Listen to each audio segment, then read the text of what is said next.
순천에서 제가 새벽 기차를 몇 번 타봤어요. 네네. 5시, 6시에 서울 올라가는 기차를 타봤는데 제가 놀랐던 거는 이게 가끔은 병원 열차인 가는 생각이 들 정도로까지 서울로 그 통원하시는 분들이 많더라고요. 근데 생각해 보면은 순천에서 제일 가까운 상급 의료기관은 전남대병원일 것 같은데 네네. 왜 그러면 서울까지 올라가는 수고로움을 하시는 걸까 이렇게 생각했는데 물론 지역에 있는 의료기관 좋지만은 또 그 증세에 따라 가지고는 네. 가장 그래도 이름난 의료기관에서 진단받고 싶다라는 그럼요. 그런 의도가 네. 있더라고요. 그러다 보니까 저는 지금 지역에 만약에 우리가 모든 중소도시마다 상급 의료기관, 최상급 의료기관을 둘 수 있다면 좋겠지만은 사실 그것도 쉽지 않다. 사실 그 이상의 의료기관을 모든 곳에 두긴 또 어려운 것이 현실이거든요. 네. 그래서 저는 지방의대라는 대안이 사실 국민들에게 지방의료에 대한 관심을 갖는다는 측면에서 좋게 평가받지만은 최종적으로 어떻게 구현될까에 대해 가지고는 좀 걱정이 됩니다. 네. 그러니까 저는 그렇게 된다 하더라도 만약 순천 시민들이 신뢰를 보내지 못하고 또 서울로 통원 치료하는 상황이 발생하면 어떡하나 네. 그런 생각 때문에 중증 외상에 대해 가지고는 이송을 빠르게 하는 체제. 그래서 저희가 사실 지방 지역에 꼭 순천만 국한된 게 아니라 닥터 네. 헬기라든지 이런 것들을 많이 보급하는 형태로 가야 된다. 네. 그리고 고급형 앰뷸런스라든지 이런 것도 보급해야 된다. 네. 이렇게 하는 거고 저는 저희가 이제 이건 뭐 당 차원의 공약은 아니고 저희가 유튜브를 같이 하면서 천하람 위원장이 논의했던 거는 네. 그런 어떤 통원 치료를 해야 되는 약간 경우에는 네. 건강보험에서 이제는 그 통원에 필요한 교통비까지도 지원할 수 있도록 전환하는 것이 오히려 지방민들을 위해서는 네. 도움이 되지 않을까 네. 이런 생각도 했습니다. 그렇기 때문에 그 아주 응급한 의료 상황에 대한 대응과 그리고 또 정밀한 진단을 요구하는 상황에서의 대응 두 가지를 나눠야 된다. 저는 이런 네. 생각을 하고 그리고 이거는 약간 의료인 입장에서 접근해 보자면요. 의료인들이 지방에서 의사생활을 하지 않으려고 하는 이유는 저는 조금 더 우리가 뭐 공익성을 강조하기보다는 냉정하게 판단해야 된다. 네. 지역의 의료 수요 자체가 그 서울이나 대도시만큼 많지 않기 때문에 그런 일이 발생하는데 그러면 건강보험에서 의료보험 적용 수가라고 하는 것을 네. 지역에 좀 더 높여줄 필요가 있다. 예를 들어 아이들을 출산했을 때 이제 뭐 제왕절개 수술했을 때 네. 지금 뭐 산부인과에서 50만 원 받던 거라면은 네. 아이가 적게 태어나서 지방에서는 그 산부인과를 유지할 수 있도록 네. 예를 들어 수가를 좀 높여받아가지고 80만 원 받을 수 있게 한다든지 뭐 이런 식으로 좀 조정돼야 되는 것이 아닐까. 네. 전 그런 생각을 가지고 정책을 접근하려고 합니다. 네. 전국에 41개 대학교에 의과대학이 있어요. 41개. 강원도는 4개나 있어요. 의과대학이. 네. 제주도도 제주대 의대가 있고 다 의과대학이 있는데 세종시 빼놓고는 전라남도만 의과대학이 없어요. 전라남도는 그동안에 정치인들이 없었겠죠? 네.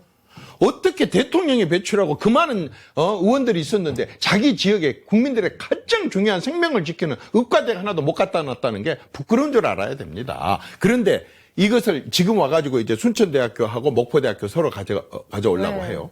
우선 전남으로 무조건 가져와야 되는데 이 의대를 하나도 없는 전라남도에 최우선으로 가져와야 된다라고 하는 것을 갖고 우리가 같이 하나 마음으로 해야 됩니다. 그런데 전국에서요.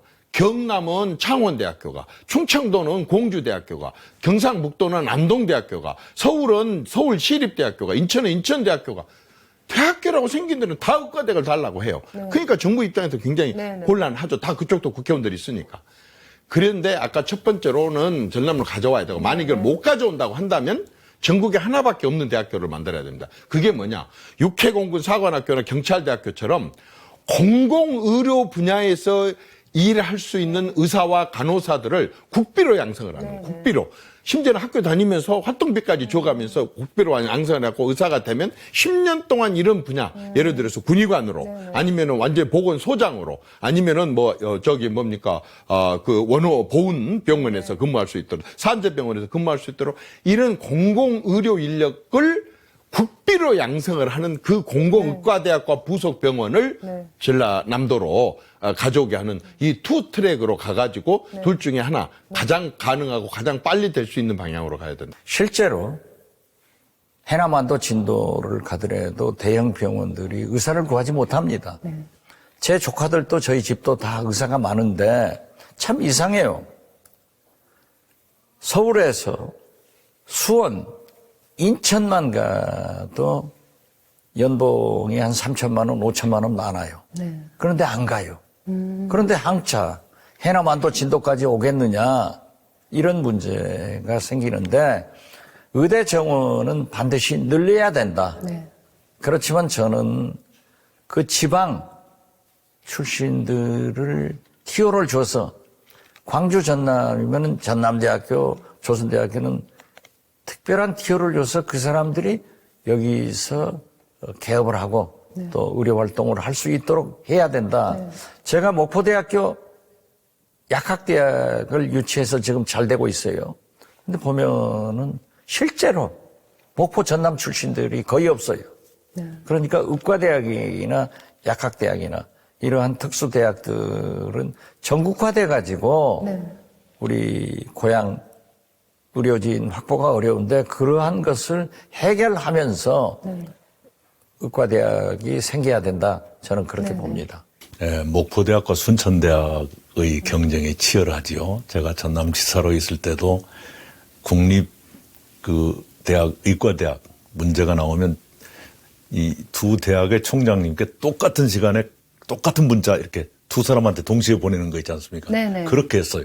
1초라도 어디 빨리 가면 또 야단 맞을까 봐서. 네, 그렇게 할 정도로 신경을 썼는데 지금 김영록 지사님도 바로 그 문제 때문에 이렇게 분담이라고 해야 되나요? 네네. 두 대학에 이렇게 분리하는 그런 아이디어가 있는 모양인데 그 지혜는 전남도가 낼 필요가 있고요. 어찌됐건 의과대학을 받아야 됩니다. 그리고 공공의대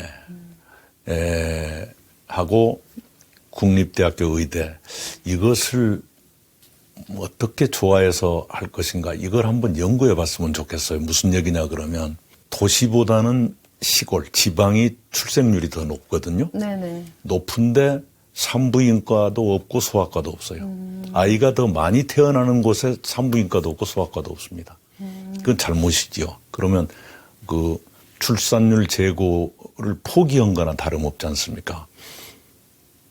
그래서 저는 그 당시에 전국에서 처음으로 해남에 공공형 산후조리원을 만들고 네네. 장애인 전용 산부인과를 목포와 순천에 하나씩 만들고 그때 그렇게 했고 산후조리원을 점점 늘려갔어요. 네네. 거기에 조금 더해서 소아과와 산부인과를 이렇게 먼저 권역별로 두고 네네. 그 다음에는 시군별로 둘 수 있다면 훨씬 나을 텐데 그 전제가 공공의대의 확충입니다. 네네. 공공의대라는 것은 여기를 졸업하면 네네. 여러 가지 혜택을 드릴 테니 네. 일정 기간은 지방에서 네네. 근무해 주십시오. 그것 아닙니까? 그것을 정부가 해야만 지방 소멸, 인구 소멸을 막는 데 도움이 될 거예요. 우리 전라남도가 지방 소멸 위험이 높은 곳이니까 네네.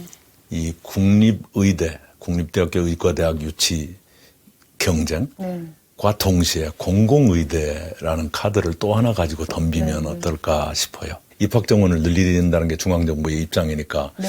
공공의대 신설, 확충도 가능하지 않나 싶어요.